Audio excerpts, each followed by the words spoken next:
Ladies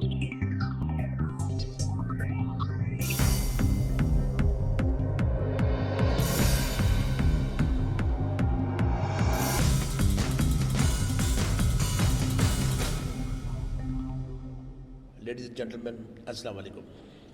It gives me immense pleasure to welcome you all at this prestigious International Business Conference and Exhibition, IBC 2016, here at Lahore.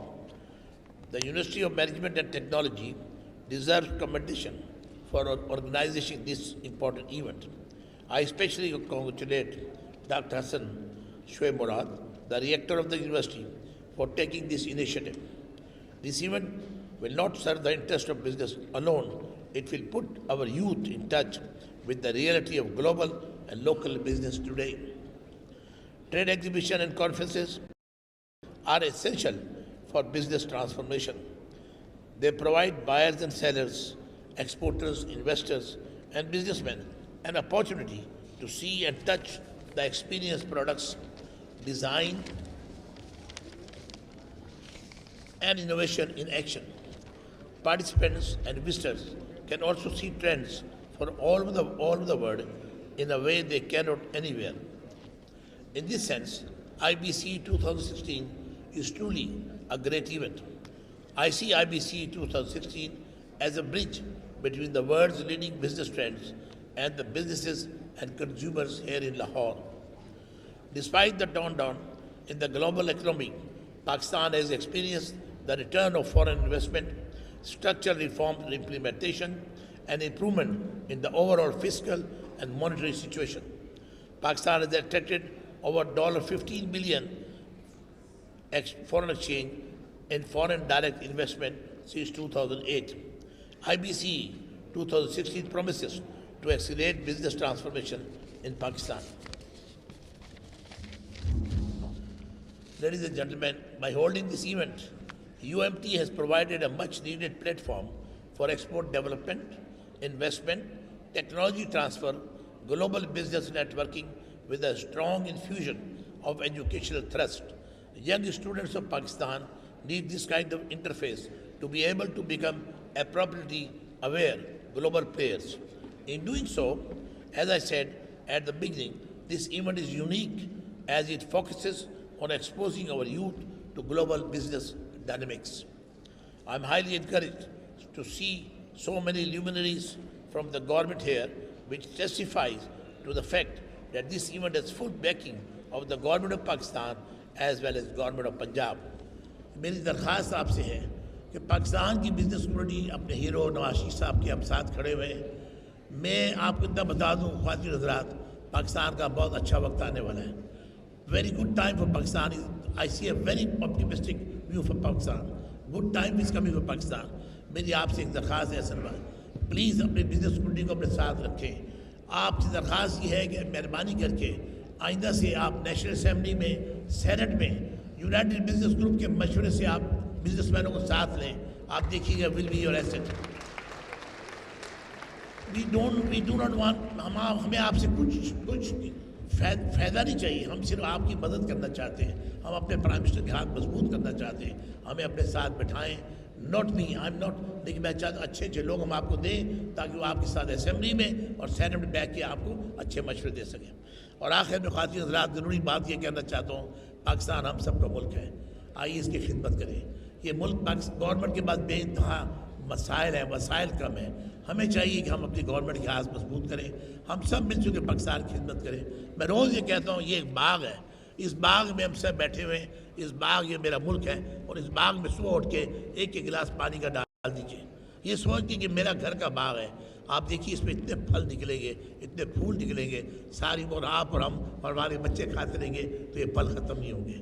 उसके लिए मैं ये भी बता दूँ, अगर हमने और आपने आने वाले दिनों में अपने बच्चों के लिए अच्छे काम नहीं किए, पाकिस्तान की खिदमत नहीं की, तो आपका पोता और मेरा पोता मेरा दरमियान पकड़ के कहेगा, दादा अबू ये पाकिस्तान आप हमको दे के गए थे.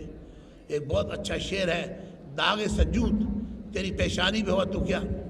हमने सजदे किए, हमें दाग मेराब पड़ गया. सजदे किए अल्लाह की खुशनूदी के लिए, बच्चों के लिए दुआएं मांगी. दाग सजूद तेरी पेशानी में हुआ तो क्या, कोई सजदा ऐसा भी कर ज़मीन पे निशान है। ख़ातिन हज़रात, कोई ऐसा काम करके जाइए पाकिस्तान के भाइयों बहनों बच्चों कि दुनिया याद रखे कि वह क्या पाकिस्तानी था, कितना अच्छा काम करके चला गया। अल्लाह ताला से दुआ करूँगा अल्लाह ताला मुझे आप सबको पाकिस्तान की खिदमत करने की तौफीक अता फरमाए। हसन शोएब साहब, once again Mubarak to you for organizing such a wonderful and a big event. God bless you. Thank you very much. Greetings, everyone. Bismillahir Rahmanir Rahim. I am here not only on behalf of the Turkish president, on behalf of the Turkish people. I bring you the greetings of my president, Recep Tayyip Erdogan, who has told me to tell you, Jive, Jive, Jive Pakistan.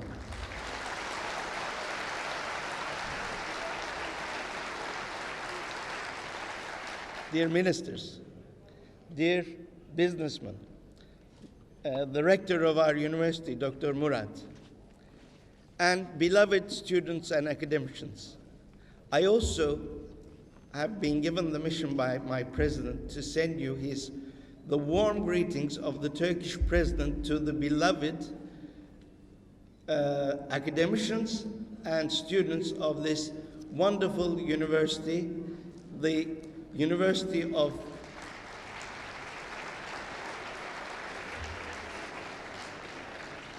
our University of Management and Technology. Now, I am, yes, the president's advisor, but I'm also a journalist, that is true. I have traveled Pakistan several times. I have met practically all your prime ministers in the past, from late, may Allah rest his soul in peace, to Bhutto, to Ziaul Haq, to everyone until now. Pakistan has a very special place for us, for the Turks. It is not only a brotherly country, a sisterly country, but it is also our friend without any question. Countries have established relations, established bonds and friendships because of international interests, because we are always told international relations are built on interests. Where here, this relationship has been built on affection, brotherly feelings, and it has survived until now despite everything. So we are in a very interesting period of history. I am coming from a country that has just suffered a major shock. On July 15, as you know well, we suffered a military coup attempt, a bloody military coup attempt, and an organization called the Fethullah Gülen organization, now we call them a terrorist organization, infiltrated into our military, infiltrated into our state system, and unfortunately, they staged a coup. And miraculously, our president asked the Turkish people to go into the streets and halt this military coup that was completely bloody and vicious. And what happened in Turkey? The Turkish people took to the streets. They saved democracy in an unprecedented fashion that has never been seen in world history. There has been coup attempts. They have been unfolded, foiled, but never in the past have a nation stood up against tanks with bare arms, nothing, no arms, no nothing, with only flags, stood up against tanks, armored vehicles, helicopter gunships, F-16 fighters, and they have stopped the coup. So, I think we have to bring our wits together, as I said. But besides that, we also have to bring a just system into the world. My president, when he addressed the United Nations, said, "The world is greater than five. The United Nations Security Council, comprised of 5 countries, is unfortunately dominating the international scene. What they are doing is, even when they are involved in various crises themselves, they can veto United Nations decisions, United Nations Security Council decisions, and thus we are facing a very serious international chaos. Look at Syria, look at Iraq, look at many parts of the world. So we have to bring this just order into the international system where the United Nations is revitalized, where the United Nations, when it takes a decision, can end international crises and not add to it. Now, ladies and gentlemen, I think these are the basic concepts that Turkey is working on. The coup, thank God, has failed. And it did not only serve, this kind of failure did not only serve and save the Turkish people, but it also saved the inspirations of the international community. The world looks up to Turkey for inspiration, for hope. We see that in Africa. We see that everywhere. We see it here. We see it in Central Asia. And we are determined to continue as the Turkish people to remain the source of hope and inspiration and give you the best we can. Turkey and Pakistan, they have been old friends, but we have to build this friendship on economic sound basis as well.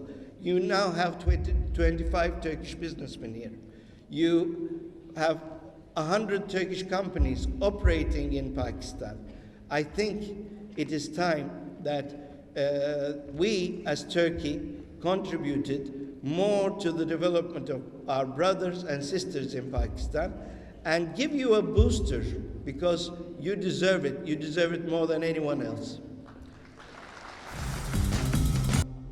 I want to welcome very warmly all the students that have joined this conference today, and of course, all of the business representatives, men and women. Also, members of the media who've come to report on this very important occasion. I'm delighted to be back in Lahore and indeed back at this magnificent Congress Centre for this landmark conference. Last time I was at this particular centre, it was for the Food and Agri Expo, and that too was a very impressive event, an annual event which Australia has been very proud and pleased to support. I'm sure this new initiative is going to pave the way for some excellent discussions on the issues of the conference, which of course are to do with the transformation of the business environment of Pakistan. And other than, of course, a very understandable focus on the significance of CPEC for Pakistan's economic development, we've also seen an uptick in the number of foreign business delegations visiting Pakistan from other parts of the world to explore trade and investment opportunities. Other than Pakistan's own endowment of natural resources, which are very considerable, your human capital is an obvious focus for business. Pakistan's youthful demographic and growing middle class in a nation already 6th amongst the nations of the world in terms of population represent an exciting growing market, but also great potential as a hub for innovation. Pakistan's IT sector is already internationally recognised for its dynamism, and Australia recently partnered Punjab's own Plan 9 program for young entrepreneurs and innovators. I've noticed, in terms of other international companies coming in to be part of this exciting phase of Pakistan's dynamic development, the announcement by Renault that it will be manufacturing cars in Pakistan. I've noticed the acquisition of the Engro food company by a leading Dutch firm. These are further indicators of Pakistan's widening appeal to the international business community. There are other signs too of growing international confidence in Pakistan's business potential. Moody's last month's upgrade of Pakistan's credit rating to B and stable. We've seen the notice by MSCI to reclassify the Pakistan Stock Exchange as an emerging market. We also note Pakistan's improvement in ranking in the World Bank's recently conducted Ease of Doing Business survey. These are all important factors of all important indicators of international perceptions and expectations of Pakistan's economic transformation. Since my arrival as Australia's High Commissioner to Pakistan in the middle of last year, I've personally engaged with business enterprises, not only here in Lahore, also of course in the twin cities of Islamabad and Rawalpindi, and Karachi, naturally, but also in a number of regional centres, including Sialkot, Faisalabad, Multan, Hyderabad, Quetta, Peshawar, in Gilgit-Baltistan, in Muzaffarabad. In all of these centres, I found a strong culture of entrepreneurial thinking, especially in the younger generation, suggesting that Pakistan can be a source of solutions to the economic and environment, including pressing climate change challenges, which are confronting the global community, and also for Pakistan to build business opportunities for its own companies in this collective effort. I note that in line with other transforming economies, and given Pakistan's immense human capital advantage and natural resources endowments, that the economy, and indeed participation in that economy, is keen to increase Pakistan's share of the services sector and manufacturing. But in diversifying from what has been a traditional agrarian base, consolidation also of development in the agricultural sector is going to be important. Agriculture employs some 45% of Pakistan's labour force, and agriculture is also the sector that employs the majority of working Pakistani women. But on a bilateral level, let me say, I encourage the business communities of both countries to increase their knowledge of contemporary opportunities, of existing and emerging business opportunities in our complementary economies of Australia and Pakistan, drawing on our shared history, our extensive people-to-people friendly linkages. Let me once again congratulate UMT for staging this conference and look forward very much to continuing Australia's engagement on these issues for Pakistan's continued successful economic development and transformation. Thank you very much for your attention. All the delegation from China, Turkey, Australia, and from Pakistan, ladies and gentlemen, and lovely students. First of all, I appreciate UMT directors and organizers who organized this dignified exhibition for Pakistan, for Punjab, for the businessmen, and for the other countries. This is a good idea. I hope that these exhibitions should be always be in all over the countries, and especially in Pakistan and all bigger countries, bigger cities. So I can say this is a great opportunity for us.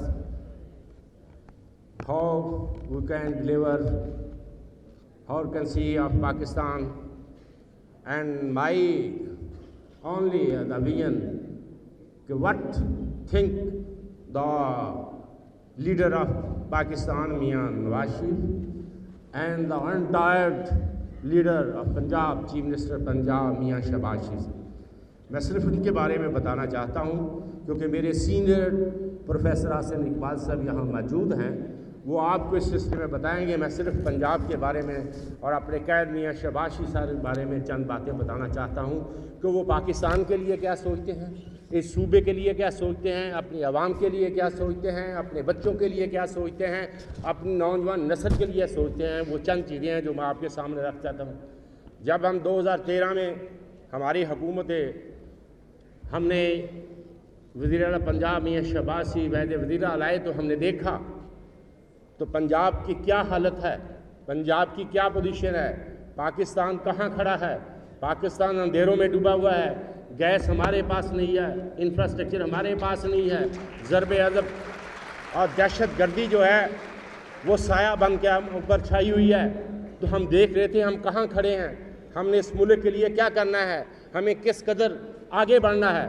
تو اس کے بعد میں آپ کو یہ بتانا چاہتا ہوں ہمارے انٹائرڈ چیف منسٹر پنجاب نے دن رات ایک کیا. ان کی ٹیم تو شاید تھک گئی ہو, لیکن نہ وہ دن تھکتے ہیں, نہ رات تھکتے ہیں, نہ دن دیکھتے ہیں, نہ رات دیکھتے ہیں, نہ صبح دیکھتے ہیں, نہ وہ شام دیکھتے ہیں. وہ صرف اپنی قوم کے لیے سوچتے ہیں, اپنے پاکستان کے لیے سوچتے ہیں, اپنے پنجاب کے لیے سوچتے ہیں.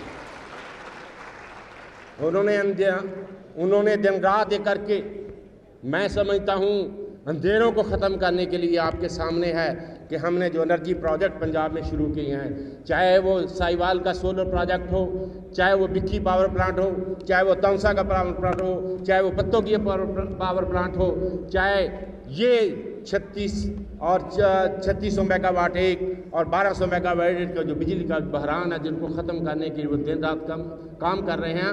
اور جس کا لوہا چائنا کے ہم جب گئے ہیں وہاں ان کے ایگزم بینک کے جو چیئرمین ہیں, جب انہوں نے یہ کہا کہ ہم تو کہتے تھے کہ صرف چائنا جو ہے ترقی کی راہ پر گامزن ہے, وہ سوچتے تھے کہ ہماری ہی سپیڈ دنیا میں سب سے زیادہ ہے. اور انہوں نے کہا تھا کہ ہم سمجھتے تھے کہ شیڈان سپیڈ ہے, لیکن آج مجھے کہنا پڑا کہ پنجاب سپیڈ بھی ہے جس کا نام میاں شہباز شریف ہے. اور اس کی مین وجہ کیا ہے کہ جو ہمارا solar park, Sahiwal solar park, جو ہمارا اپنے پاور پلانٹ جو ہے, کول پاور پلانٹ ہے, یہ دنیا میں بلکہ چائنا میں 29 منتھ میں کمپلیٹ ہوا تھا اور دنیا میں یہ 4 ایئر میں کمپلیٹ ہوا.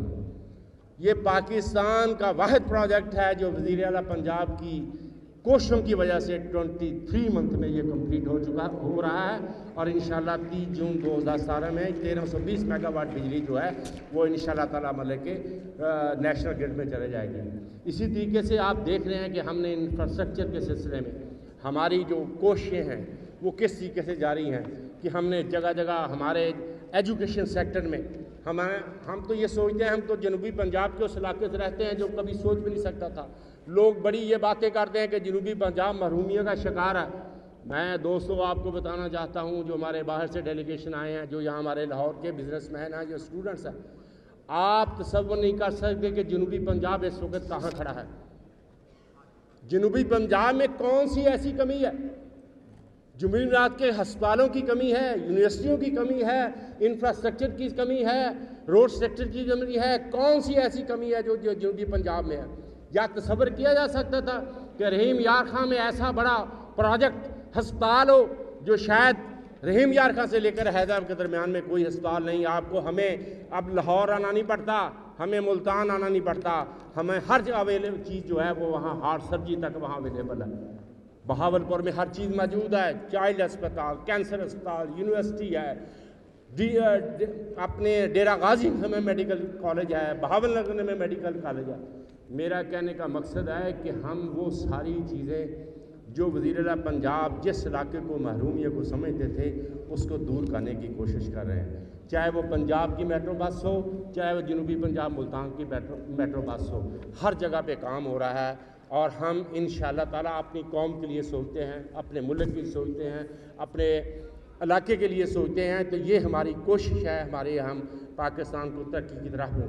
لیکن اس کے ساتھ ساتھ ہمیں کون سی مشکلات ہیں, ہمارے دشمن کہاں سے آئے بیٹھے ہوئے ہیں, وہ میں سمجھتا ہوں کہ پروفیسر صاحب حسن اقبال صاحب سی پاک کے میں بتائیں گے. میں صرف آپ کو یہ بتانا چاہتا ہوں کیا تکلیف ہے انڈیا کو, اس کے پیٹ میں کون سا درد ہوتا ہے, وہ کس لیے کہ ان کو تکلیف ہے. अमेरिका जो इस तरफ मतलब कि हम कहते हैं कि राग एजेंट और दूसरे लोग जो है वो किस लिए सोचते हैं, वो सिर्फ एक ही है कि पाकिस्तान तरक्की की राह पर गामजन हो चुका है। Ladies and gentlemen and delegates, we all have a job to do today in this hall. My job is to speak and your job is to listen. But my job is a bit more challenging because I have to finish my job before you finish your job. So before you stop listening, I have to stop speaking. So I think you have heard all the wisdom you can hear. So the speaker who comes in the end has to grapple with what is known as SAD syndrome, speaking after distinguished speakers. But I am also a politician and an academician. So if a teacher and a politician has audience before him and is unable to say something, his own reputation is at stake. So you will have to bear with me for what I have to say. First of all, let me compliment Dr. Hassan Soeb Murad for a very dynamic leadership he has provided to his university and his team for putting together such a great event which has brought not only academicians, students together, but also businessmen from Pakistan and businessmen from our friendly countries together for creating new ideas and discovering new opportunities for development of business and shared prosperity. So I think it is a great event. I wish it success. I would also like to welcome our international delegates who have come to visit Pakistan. I hope they have a good stay and they keep coming to Pakistan. Ladies and gentlemen, we are all today witnessing unprecedented times in human history. 21st century is century of speed. This is a century of innovation. This is a century of knowledge revolution. We are a generation in human history which is witnessing unprecedented changes. And the speed of change is such that today's success can very easily become tomorrow's failure. So success does not have any more permanence or any more stability. And if you have to look at the speed of change, you just have to think back a couple of years ago. What was the icon of smartphone? BlackBerry. BlackBerry rose rapidly to become a multi-billion-dollar company whose stock touched $200. And then within a span of 3 years, no one was willing to buy the stock for even $10. That is the speed of change. That is the speed of innovation with which success and failure is defined today. So therefore, it is very important that we understand the dynamics, the economic landscape of today and tomorrow that will define success and failure not only of countries but also of enterprises and individuals. Creativity and connectivity are the two critical drivers of this change. It was initially said in the Industrial Revolution age that it is the muscle power which gives you more production. But in the age of innovation, it is the brain power that gives you more production. So today, countries have to focus on the quality of brain power. And that is why universities have assumed center stage in the equation of development. Universities have to become the idea centers. The universities have to become hotbeds of innovation through which they must guide, steer, and lead their societies and economies towards success. That is why under Vision 2025, we have given special emphasis on developing capacities and capabilities in our universities, which will bring the knowledge platform in alignment with the production platform of our economy.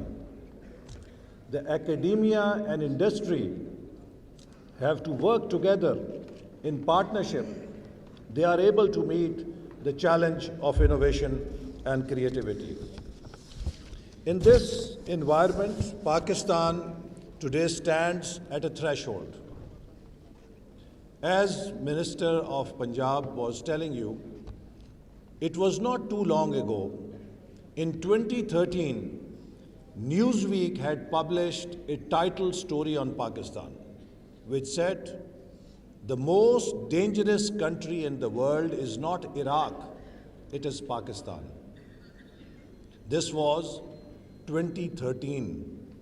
Today, all the leading financial and economic publications of the West, be it Financial Times, be it Economist, be it Wall Street Journal, be it Bloomberg, be it any publication, today they are calling Pakistan the next emerging economy of Asia. Suggestion to youth, students and faculty will be that we must now also seize this opportunity with our own pursuit of opportunities. I think it is important that our young entrepreneurs must realize that China is at a certain level of development where their cost of production has gone up, because the international business cycle tells you that initially countries progress by focusing on low-cost, labor-intensive sectors. But as they climb the ladder, their own cost of production and labor cost increases. At that point, they make a shift to high-value industry and they relocate the high-cost industry to other destinations where cost of production is less. So now China has the advantage. It has capital and it has technology. Pakistan has the advantage that we have the location and we offer the low cost of production. So it is combination of these four factors which create a winning platform, win-win platform of CPEC, not just for Pakistan and China, but for the entire region.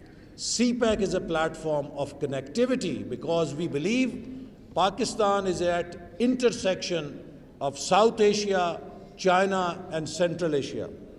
Through creating connectivity, Pakistan has the opportunity to become the hub of a 3 billion market of these three regions.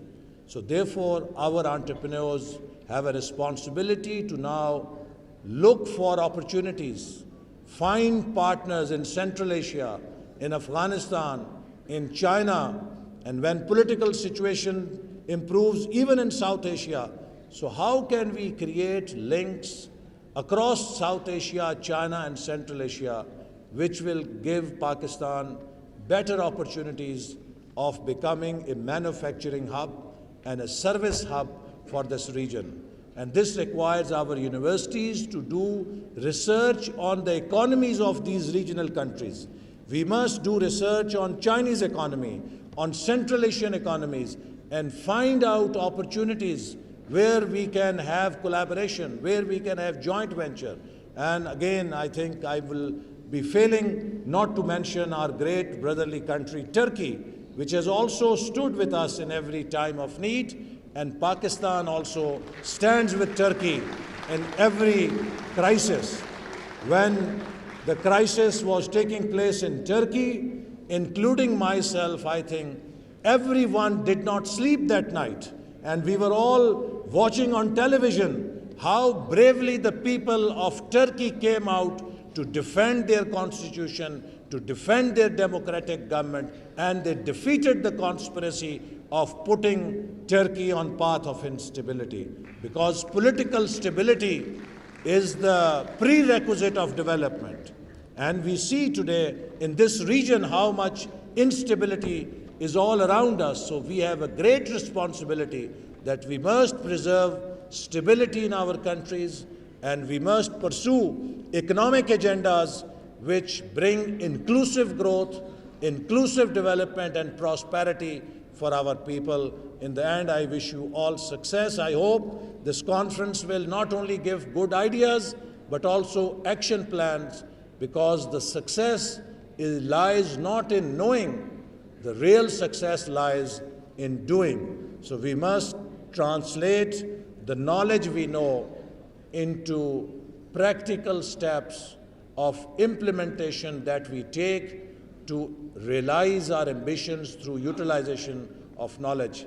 Pakistan, Zindabad.